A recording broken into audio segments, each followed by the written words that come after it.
Muy buenos días. ¿Cómo la están pasando?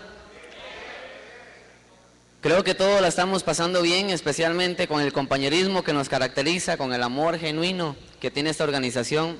¿Qué le parece si le dice al que está al lado suyo, algo grande hay para ti en esta mañana?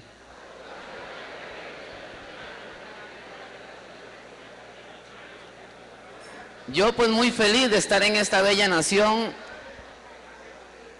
uno de los países que más he visitado es El Salvador, y se siente uno como en casa, cuando comienza a ver que cada año que pasa conoce más gente y más personas.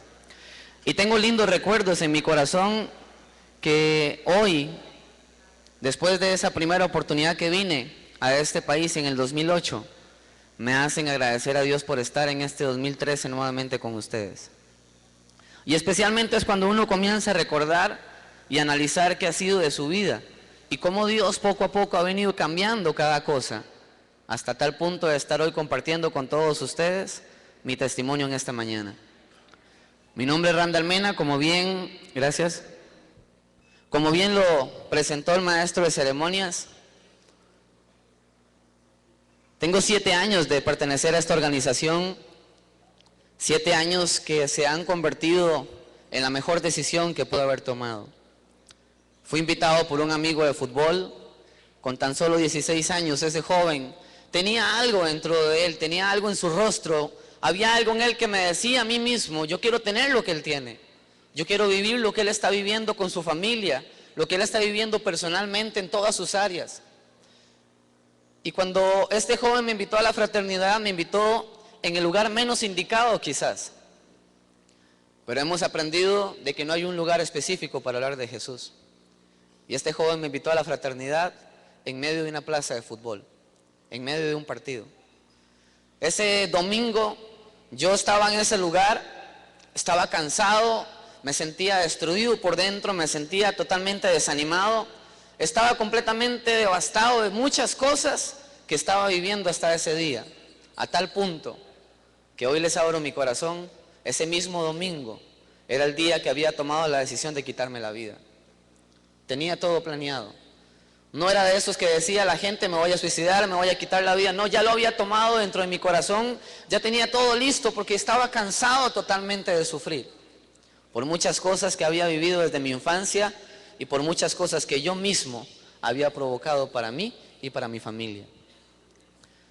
Pero resulta que en medio de ese partido, que para mí fue el peor de mi vida, porque no me salía nada, mi mente estaba en otra cosa, al final de ese partido hubo algo que impactó mi corazón. Resulta que cuando termina el partido, yo me baño en el camerino, estoy sacudiendo los tacos de fútbol, los zapatos de fútbol, y yo escuchaba un susurro afuera de ese camerino. Y cuando yo salgo, mi amigo José Pablo había metido un gol ese día, y vi a su papá enfrente de él, diciéndole: Pablo, me siento orgulloso de ti y te amo. Y mi corazón fue impactado. Y fue impactado, ¿saben por qué? Porque a la edad de 6 años, cuando ya uno comienza a tener uso de razón, comienza a vivir la ausencia de un papá, comienza a vivir la ausencia de muchas áreas en las cuales, si uno no tiene la presencia o esa necesidad de tener a Dios en el corazón, las cosas no van a resultar. Y desde los 6 años los recuerdos que tengo era pobreza, era hambre, era ruina, era enfermedad, problemas familiares, de tal forma que no me decían a mí que yo podía ser un niño feliz con tan solo 6 años. Yo era un niño que salía a trabajar, iba por la autopista a vender maní, vendía frutas que me regalaba un hombre para vender lo que a él le sobraba en el mercado, yo salía a venderlo a través del pueblo. Y con 6 años, un niño que quizás está para estar en su casa estudiando, disfrutando la relación con sus papás, pero en mi caso no era así. La pobreza era tal que nosotros en nuestra casa no teníamos puertas, no habían ventanas, no había piso, no había luz, no había agua. Yo salía todas las mañanas a las 5 de la mañana a traer agua al río para bañarme y para poder ir a la escuela. Viajaba 2 kilómetros a pie y regresaba a pie. No tenía un bolso digno para ir a estudiar y comencé a vivir cosas que comenzaron a marcar mi corazón. Mi mamá trabajaba 2 turnos, en la mañana trabajaba y parte de la tarde en una maquiladora, y en las tardes y noches trabajaba en casas, lavando, planchando ajeno, vendiendo ropa en la calle. Y entonces comenzamos a vivir esa ausencia también de nuestra mamá y esas palabras que a veces hacen falta para un niño.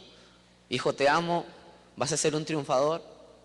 Pero en mi caso, al ser mi mamá una mujer que pasaba trabajando, tenía que quedarme en la casa de unos familiares, de mi abuelo, de mis tíos, y comencé a vivir humillaciones muy fuertes que comenzaron a catapultarme a tener una vida cargada de odio, de resentimiento, con vacíos en mi corazón, porque comencé a escuchar palabras como no servís para nada, sos un estúpido, sos un bastardo, era mejor parir un puño de alambres que parirte a vos.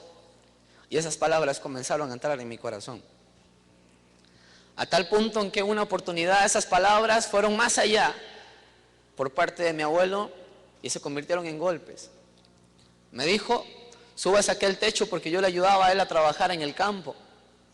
Y me hizo subirme a 3 metros de altura y entonces yo le dije, lo más normal que un niño de 6 años haría, ya ustedes ven mi tamaño, ¿ah? A los 6 años ni me veía, era una cosita como así. Imagínense que hoy me eché bastante gel para ver si acaso me veía por ese podio. Pararme bien el pelo, ¿eh? Lo más normal que un niño de 6 años podía hacer en mi situación era decirle, tengo miedo. No quiero subirme de arriba. Pero fue mi peor error. Me tomó del brazo y me dijo, te voy a enseñar a ser un hombre de verdad.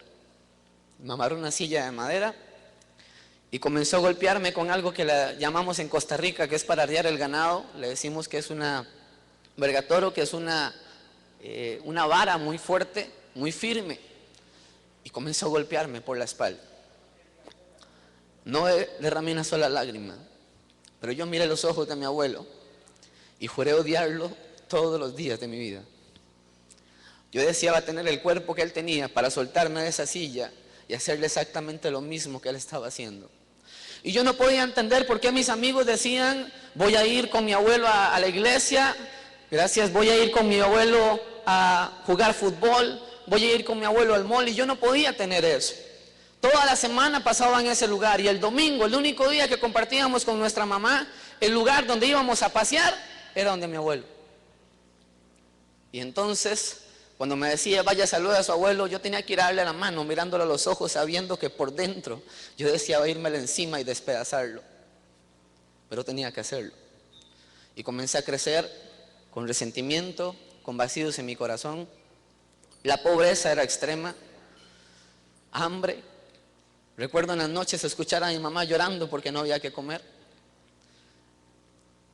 A los 9 años, no me avergüenza decirlo, porque ahí fue donde Dios me sacó.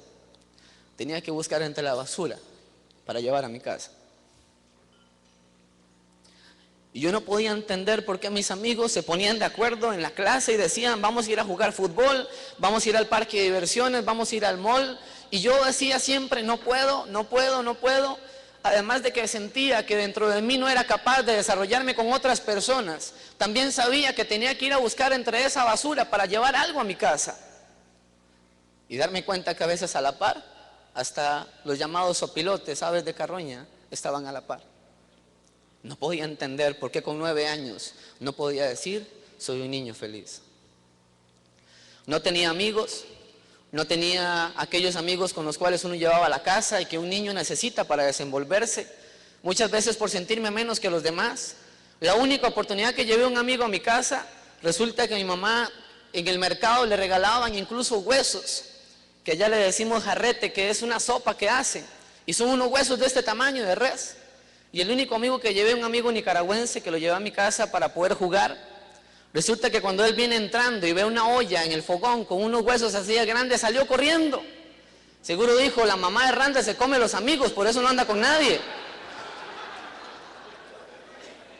Y entonces no tenía recuerdos de tener un amigo para poder ir a jugar. Siempre era un niño solo, callado, con vacíos en mi corazón, resentimiento. A los 10 años trabajaba en un country club donde llegaban los políticos, empresarios, gente de la sociedad. Y entonces nos enseñaban a cómo comportarnos, a ser siempre callados, no hables si no te lo piden, etcétera. Pero eso uno comienza a acostumbrarse. Y mi trabajo era juntar bolas de tenis en partidos normales, amateur. Y en una oportunidad, y no se me olvida, porque fue un día en el cual había un partido importante, Costa Rica jugaba, y entonces eso generaba cierta emoción en la gente. Como siempre, Costa Rica es un país muy futbolero. Y entonces, durante 4 horas seguidas, yo junté bolas para esos hombres. Hombres de mucho perfil, de sociedad, económico. Y ese hombre me dijo, me buscas en la tarde en el restaurante para pagarte. Eran solo 2,000 colones, $4, que para alguien puede significar nada. Pero para mí, significaba comprar un paquete de arroz. Significaba tener la oportunidad de ir a mi escuela a estudiar. Y entonces en la tarde fui, pero había una gran algarabía, pues Costa Rica había ganado, y entonces la gente estaba contenta, emocionada. Había un salón grande, un restaurante enorme, fino, y yo entré por ese lugar callado, y llegué donde ese hombre a la mesa a decirle, disculpe, venía por lo de la mañana. Y este hombre que estaba con sus amigos, y deseaba demostrarle a sus amigos que no era un hombre que tenía que ser tratado de esa manera, tomó su servilleta, la tiró en la mesa, su tenedor también en el plato, y me dijo, mira, muerto de hambre, no puedes esperarte para cobrar 2,000 miserables colones. Y yo pude escuchar cómo en todo ese restaurante toda la gente comenzó a verme, y salí de ese lugar con mi corazón hecho pedazos. Yo decía, ¿por qué no está aquí mi papá para que me defienda? ¿Por qué tengo que andar miserando, pidiendo, cuando yo necesito ser un joven que viva como mis amigos viven, que tienen para ir un fin de semana a comerse una hamburguesa? Y yo sabía que esos 2,000 ni siquiera eran para mí, sino para llegar donde mi mamá, decirle, mami, ya hay para comer esta semana. Y comencé a odiar a la gente de dinero. Era un odio profundo en mi corazón por la gente de sociedad. Y comencé a convertirme con tan solo 11 años en un pequeño delincuente. Porque comencé a andar con amigos a hacer daño. Pasaba un carro fino y le reventábamos los vidrios del carro. Nos íbamos a esas casas durante la madrugada a reventar todos los ventanales de las casas finas. Porque había un odio dentro de mí, había una descarga de ese resentimiento cuando yo tiraba eso, pero no se quitaba, no se sanaba. En una oportunidad nos agarró la policía con tan solo 11 años. ¿Se podrá imaginar ustedes lo que era llegar a mi casa con la policía, mi mamá salir y decir, hijo, pero yo no te he enseñado lo que estás haciendo? Y entonces comencé a cometer errores ya personales. Yo mismo comencé a provocar muchas cosas en mi vida. A los 12 años, a veces uno no se da cuenta que lo que dice, que las palabras que usa pueden provocar vida o pueden provocar muerte en una persona. Y tuve que vivirlo en carne propia.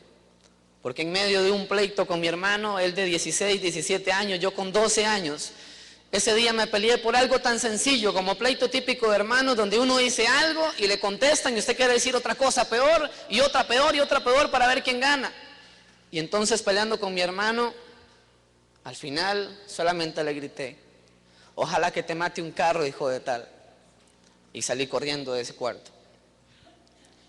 Saben, al día siguiente era mi graduación de 6º año. Iba a recibir un reconocimiento porque a pesar de las situaciones tenía el primer promedio de toda esa región. Y yo me sentía que por primera vez había logrado algo en mi vida. Sentía que por primera vez había alcanzado algo.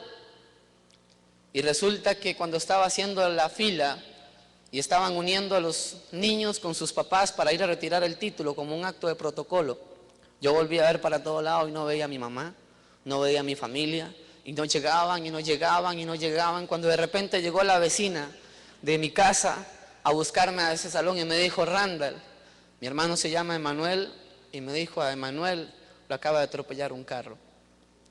Y fue un impacto para mí. Tan solo 24 horas después de lo que yo le lancé con mi boca, lo estaba recogiendo.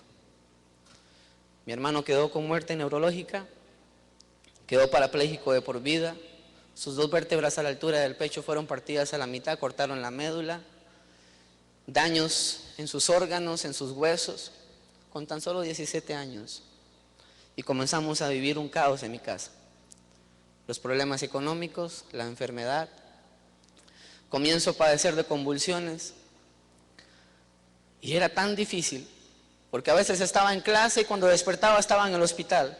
Estaba jugando fútbol y cuando me despertaba estaba con mi lengua destruida, estaba con un montón de medicamentos y algunos de ellos, como el Epamín, me generaban cierta rechazo de mi cuerpo y entonces me quedaba sin ver, mi cuerpo comenzaba a sentirse cansado. A veces sufría 16 convulsiones en un solo día. Y era difícil porque yo salía de mi casa y cuando me daba cuenta me estaban juntando de un charco de agua. Me juntaban en la plaza, me juntaban en la calle. Entonces comencé a sentir mi cuerpo cansado, miedo, temor. Y cada vez me decían, Randall, con cada ataque que te dé de convulsiones, de epilepsia, tu cerebro, hay cosas que van muriendo dentro de él. Y tenía mucho miedo. Y comenzó a venir la enfermedad a mi casa. Entro al colegio y estando en el colegio comienzo a ver que se me abre un abanico de posibilidades para poder disfrutar la felicidad, para ser feliz. Y comienzo a compartir con aquellos amigos que nunca me obligaron, sino que la necesidad que había en mi corazón, el vacío profundo que había dentro de mí, me hacía buscar lo que ellos estaban haciendo porque parecía que eran felices y yo quería tener eso. Pero resulta que comencé a buscar en lugares que no eran los correctos. Y comencé a tomar, y comencé a fumar, comencé a consumir drogas, comencé a andar en discotecas, en bailes, haciendo el ridículo. Pero saben una cosa, cuando llegaba a mi casa, el vacío que había en mi corazón era cada vez peor de cómo había entrado a esos lugares a consumir o a bailar. Y comencé a hacer daño en mi casa. Y comencé a darme cuenta que una de las cosas que mi abuelo me decía que yo era como un pony. No sé si ustedes saben lo que es un pony, ¿sí? De esos, me decía mi abuelo, usted es como un pony, es chiquitillo, pero bien caballo. Y entonces yo escuchaba esa frase, todos los días la escuchaba, desde niño la escuchaba, y me di cuenta que yo estaba haciendo lo que mi abuelo me había dicho, porque comencé a llevar maldición a mi casa, pornografía, comencé a llevar alcohol, comencé a llevar problemas, comencé a cargar a mi mamá de tantas cosas. Un día mi mamá me estuvo esperando hasta la 1 o 2 de la mañana en la puerta de la casa. Y cuando mi mamá me dijo, Randall, ya no puedo más, yo le dije y le grité y la ofendí y le dije cosas tan horribles. Y le dije, mami, ¿por qué eres una mujer tan necia?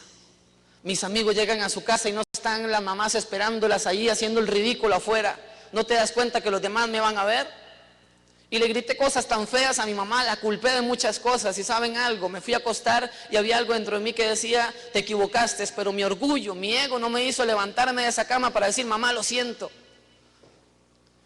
Y cuando al día siguiente nos levantamos, mi mamá estaba tirada en el piso.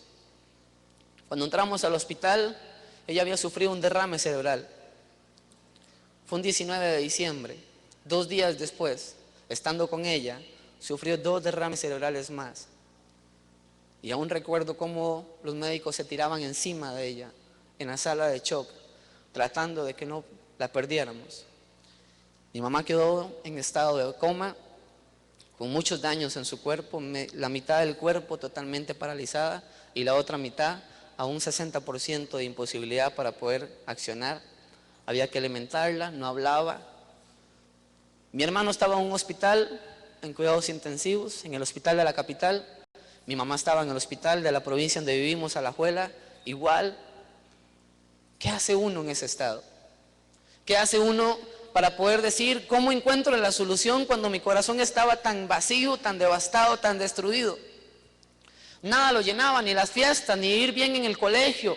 No lo llenaba bien jugar fútbol porque desde los 11, 10 años comencé a jugar para un equipo allá en Costa Rica. A los 16 años ya estaba jugando en el alto rendimiento de ese equipo. No era un gran jugador, pero por lo menos me esforzaba y deseaba ser futbolista.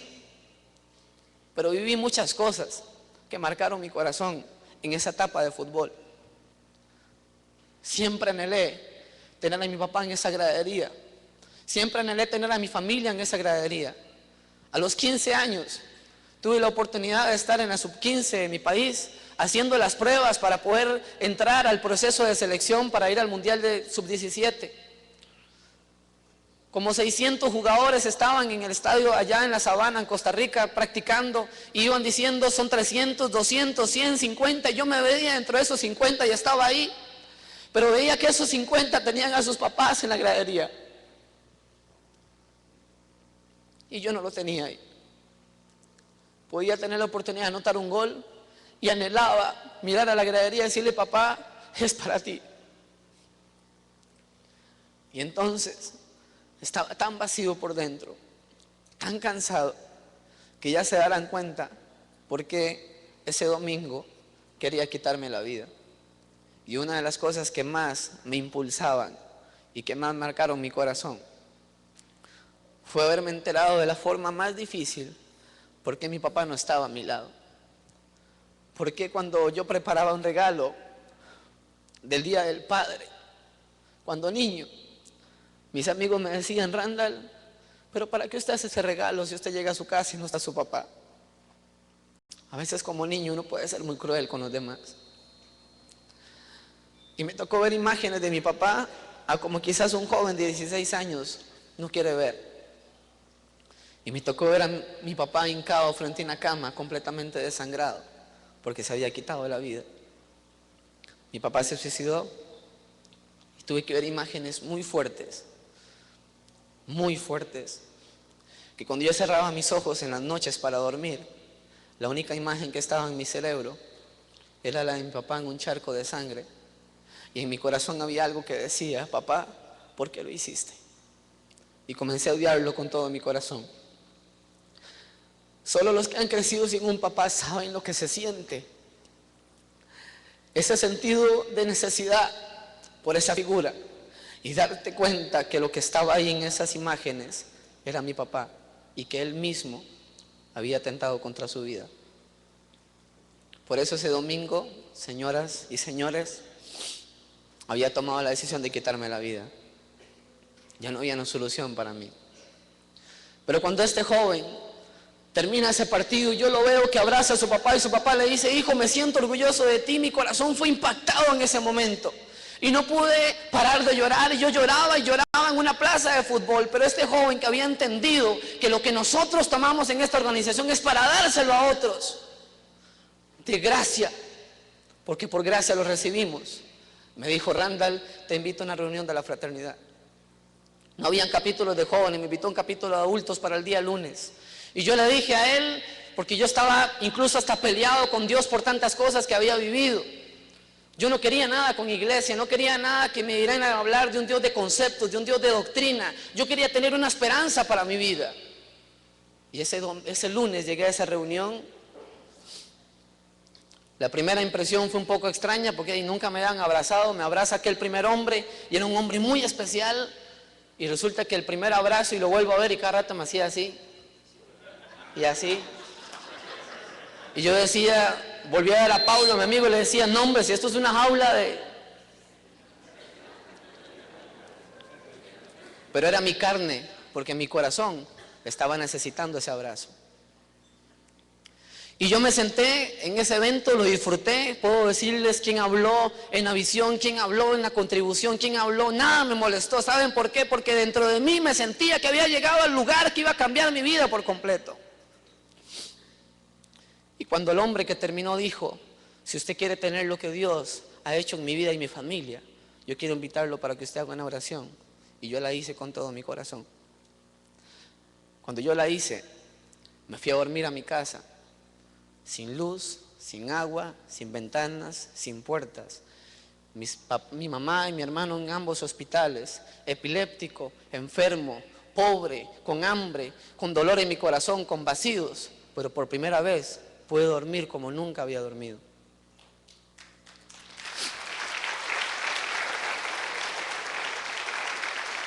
Y comencé a asistir y asistir y asistir, y cuando Dios toca tu corazón y te enamoras de esta visión, uno quiere estar en todo lugar. Y me decían, Randall, vamos para tal lugar, yo voy con ustedes. Randall, vamos para otro lado, yo voy con ustedes. Y me le pegué a hombres especiales, no hombres religiosos, hombres que aman la visión, y yo quería tener lo que ellos tenían. Y comencé a recibir cosas grandes. Y lo primero que comencé a escuchar en testimonios era que había que pedir perdón y perdonar para ser libre.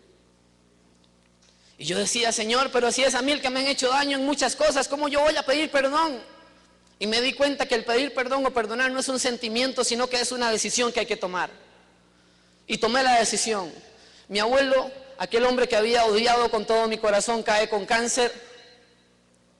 Y cuando me doy cuenta, estaba frente a su cuarto. Me arrimo a su cama y yo le tenía mucho temor, mucho miedo. Y entonces le dije, abuelo, quiero decirte algo. Por mucho tiempo deseé verte así como estás. Por mucho tiempo te deseé la muerte. Deseaba tener tu cuerpo para hacerte lo mismo que me habías hecho. Pero hace 3 meses yo estoy yendo a una organización y le conté todo lo que les acabo de contar.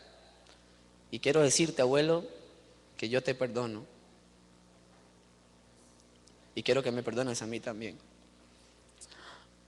Mi abuelo me tomó del cuello, cerré mis ojos porque yo creí que me iba a dar un golpe. Me arrimó a su pecho y me dijo, si hay alguien que tiene que pedirte perdón, soy yo, por el daño que te hice. Le presenté a Jesús y 1 hora después mi abuelo murió. Y puedo mirar a los ojos a cualquier persona y decirle que sí se puede perdonar. Sentí como si lo hubiera amado toda mi vida, y cuando cargué su caja, sabiendo que estaba muerto, sentía que estaba despidiendo a alguien que hubiera amado todos los días desde mi infancia, porque Dios arrancó el odio de mi corazón, quitó el vacío y trajo el perdón para ser libre.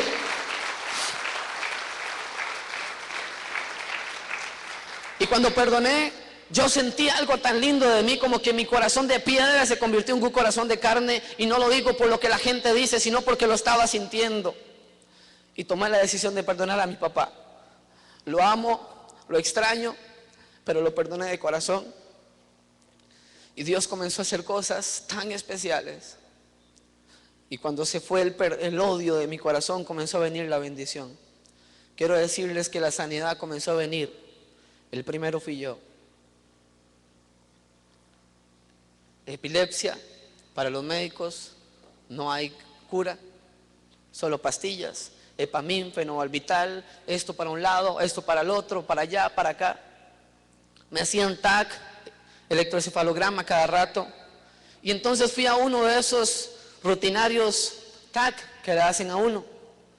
Y el médico me dice, Randall, hay algo extraño, y me vuelve a hacer otro TAC. Y eso es súper caro, muy caro, para que estén haciéndolo solo por hacerlos. Y me dice, Randall, vamos a hacer un tercero. Y entonces me metieron algo que es como un líquido, se me olvida el nombre, que es para poder ver aún más. Y entonces el doctor me sienta en su escritorio, me acompañaba un compañero de la fraternidad, y con estas palabras el doctor me dijo, Randall, esta es tu epicrisis. Esta es la última receta que te iba a dar y ya no te la doy. No sé qué pasó, pero ya no eres enfermo de epilepsia, estás completamente sano.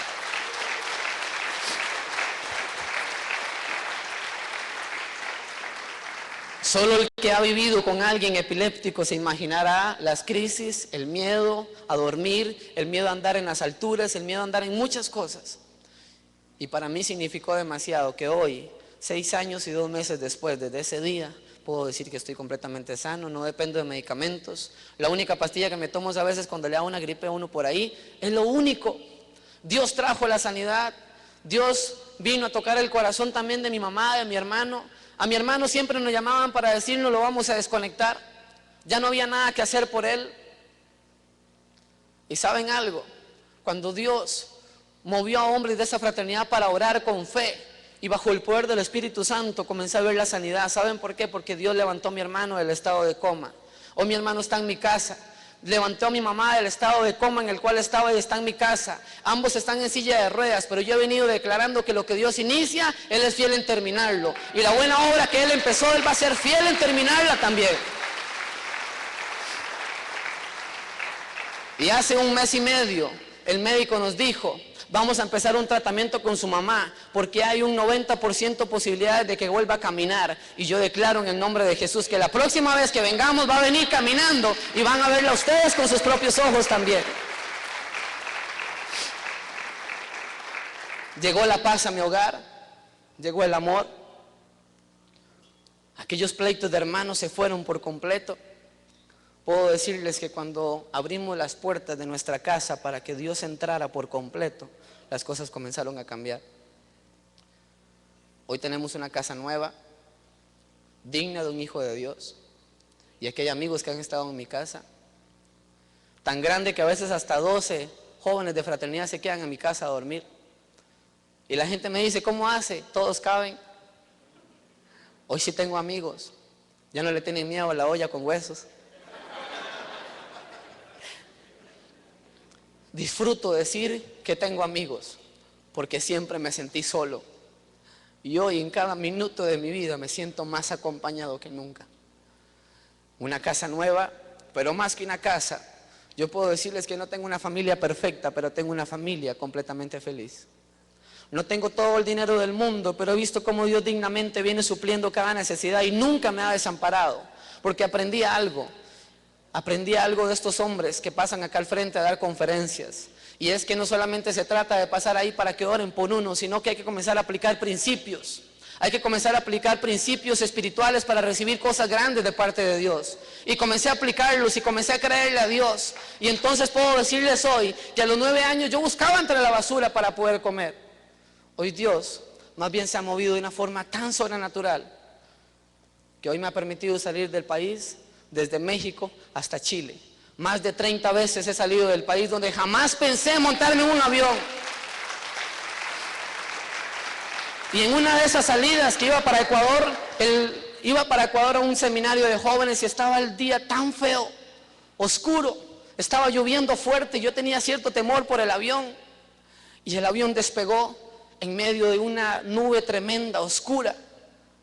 Y yo venía ahí viendo por la ventana y de repente el avión salió a un lugar celeste de nubes preciosas y el Señor habló a mi corazón y me dijo, por mucho tiempo estuviste así, en las tinieblas, en la oscuridad, en el odio, en el resentimiento, en el vacío, pero cuando entré en tu corazón y me dejaste actuar, te puse en estos lugares de privilegio, donde hay paz, donde hay gozo, donde hay amor. Y quiero decirles que Dios comenzó a cumplir los anhelos de mi corazón. Hoy estoy estudiando en la Universidad de Administración de Empresas. Y cada vez que estoy en esa clase, me recuerdo de mi pasado. Dios me dio la oportunidad de estar trabajando como gerente de la Oficina Nacional de la Fraternidad en Costa Rica, como director administrativo. Y cada vez que estoy en esa oficina y veo lo que se mueve en ese lugar, solo puedo decir, Dios, gracias por haberme llamado. Estamos incursionando también ahora como hombre de negocios. Dios me permitió hace un año abrir una tienda de ropa. Y ¿saben algo?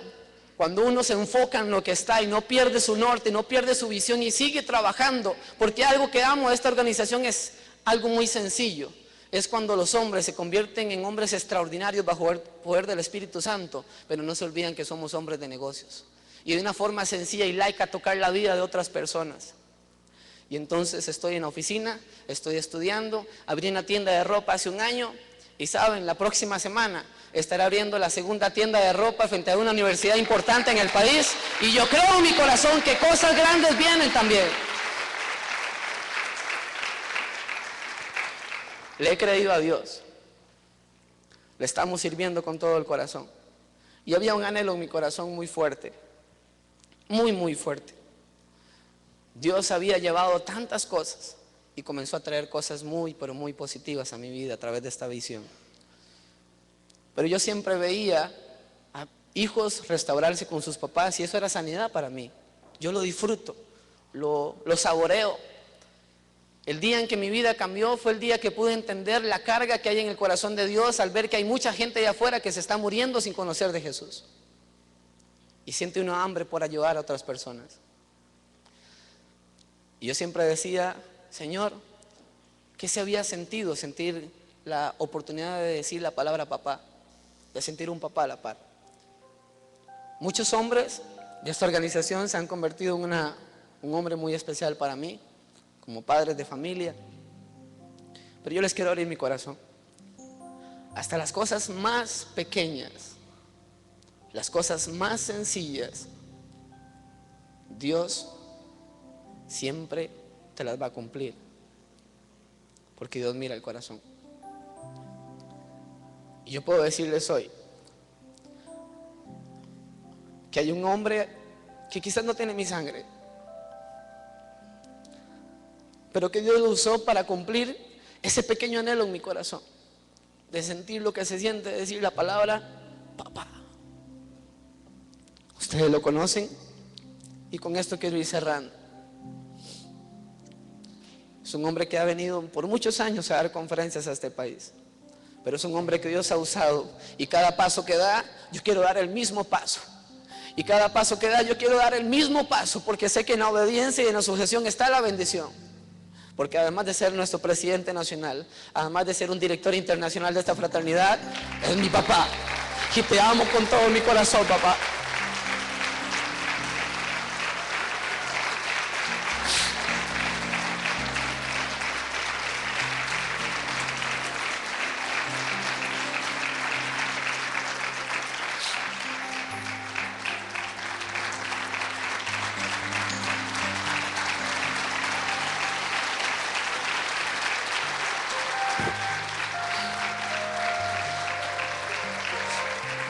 Y por eso, hoy, 7 años después de haber tomado la mejor decisión de toda mi vida, puedo mirar a los ojos a cualquier persona, y que a pesar de cualquier problema, del problema más grave que esté viviendo, puedo mirarlo a los ojos y decirles de que Jesús es real, de que Jesús está vivo, y que hay una visión tan poderosa como esta, que fue preparada para los últimos tiempos con los cuales estamos viviendo, para ir y decirle a otros de que sí se puede ser feliz, de que se ve una esperanza, de que si aplicamos principios, entonces nuestras naciones van a estar en el lugar que Dios quiere que estén.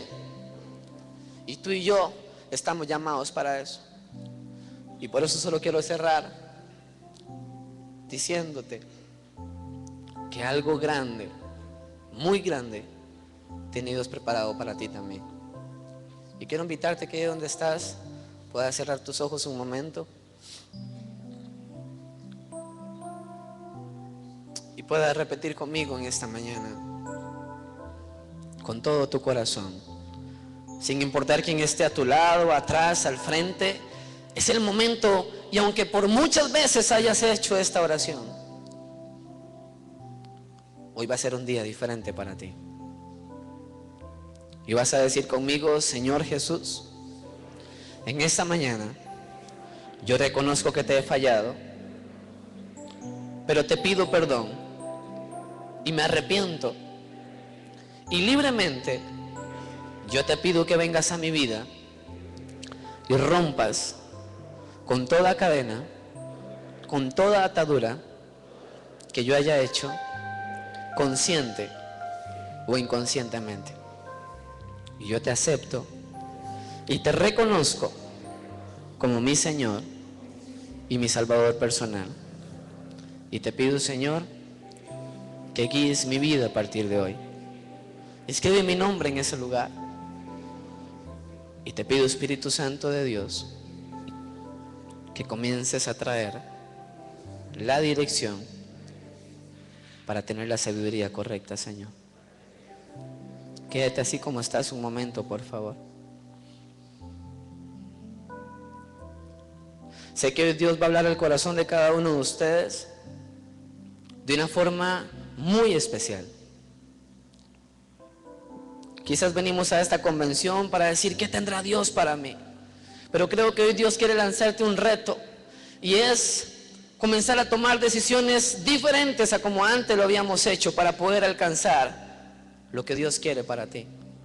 Aplicar los principios correctos para comenzar a ser diligente y ser alcanzado por esas bendiciones que Dios tiene preparado para nosotros. Y sé que Dios nos va a llevar a una dimensión como nunca antes nos había llevado. Y si en tu corazón estás ahí sentado y dices: yo necesito algo de Dios, yo necesito tener la confirmación de algo que he venido sintiendo, yo necesito, Señor, que tú tomes control de esta situación, de esta circunstancia, de este problema. Yo quiero, Señor, entregarte hoy mi corazón como nunca antes lo había hecho. Si ese es tu caso, si sientes que necesitas algo más de Dios, yo quiero invitarte para que tú pases al frente y estos hombres que vienen de otras naciones puedan orar por ti también. Si es tu caso, así rápidamente, levántate porque estamos cortos de tiempo. Yo sé que Dios va a hacer algo muy especial en tu vida hoy, en el nombre de Jesús. Y quiero pedirle a don Mario García, don Juan Carlos Rivera, don Arturo López, don Ricardo Ereamuno, que estén acá al frente. Y si es tu caso, solo particularmente si es tu caso, puedas venir acá al frente. Sé que Dios tiene preparado en esta mañana una respuesta como la habías venido buscando desde hace mucho tiempo. Porque el Espíritu Santo de Dios está trayendo su lluvia a este lugar. Manda, Señor, la lluvia a este lugar.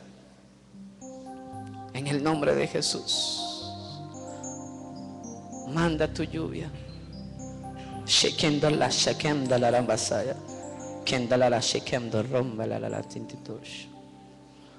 Oh Jesús. Gracias, Señor. En la tormenta es Jesucristo el Salvador. Oh Espíritu Santo de Dios. Él me alienta Don Jerry Towson. y alimenta con su palabra y su amor. Ángel. Dulce refugio en la tormenta. Ángel Gabriel. Es Jesucristo el Salvador. Oh Shekenda la Rambasaya. Él me alienta y alimenta con su palabra y su amor. Vengo a reposar en ti. Vengo a reposar en Eres mi amigo Él fiel. es mi amigo fiel, una poderosa y fresca unción Llenará mi corazón. llenará mi corazón. Oh sí, Jesús. Dulce refugio en la tormenta es Jesucristo el Salvador. Él me alienta y alimenta con su palabra y su amor. Vengo a reposar